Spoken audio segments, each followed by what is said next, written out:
Nourrissez vos enfants de paroles positives. Fondamentalement, les enfants ont besoin de vos paroles positives pour pouvoir grandir. Des paroles positives, c'est de la valorisation. C'est dire combien est-ce que vous aimez vos enfants, mais dire aussi combien ils comptent pour vous, combien vous connaissez leurs valeurs.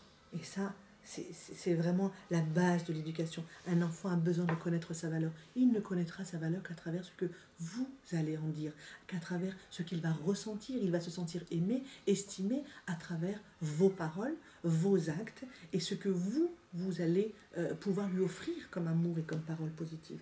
Et les paroles positives, c'est avant toute chose, par exemple, enlever de votre vocabulaire le fameux mais.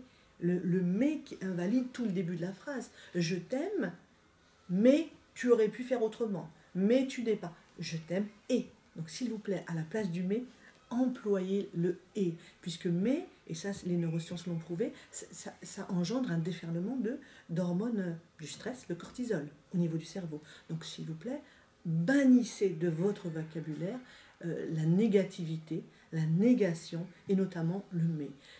Bannir la négation, c'est également dire quoi? C'est également dire ce que vous voulez de votre enfant et ne pas partir sur la négation. Il faut comprendre que le cerveau n'accepte pas et n'entend pas le ne pas. Donc par exemple, je ne veux pas que tu cours. Ne dites pas ce que vous ne voulez pas à votre enfant, s'il vous plaît. Dites réellement ce que vous voulez qu'il fasse. Donc je veux que tu restes assis. Et je voudrais que tu puisses arrêter de courir. Mais le ne, aucun cerveau ne va l'entendre. Donc effectivement, c'est là où il va courir encore plus, puisqu'il va entendre que le courir. Donc c'est important de faire attention à vos mots au quotidien. Ce sont vos mots qui vont construire l'estime de soi de cet enfant-là. Ce sont vos mots qui vont faire que parce que vous allez y mettre des mots positifs, c'est ce qui va faire qu'effectivement vous n'allez pas tomber dans la dévalorisation, dans le dénigrement, dans l'humiliation, quand bien même vous l'avez vécu, mes chers parents, quand bien même vous-même, vous êtes issus malheureusement de parents qui ont été dénigrants, humiliants et voire destructeurs au niveau de leurs paroles, au niveau de la maltraitance verbale ou physique.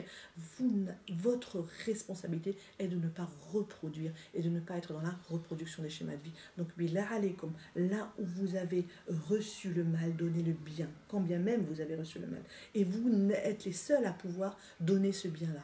Et pouvoir donner ce bien, c'est dire effectivement, tu es quelqu'un d'extraordinaire. Et c'est aussi séparer, le comportement, l'être du faire.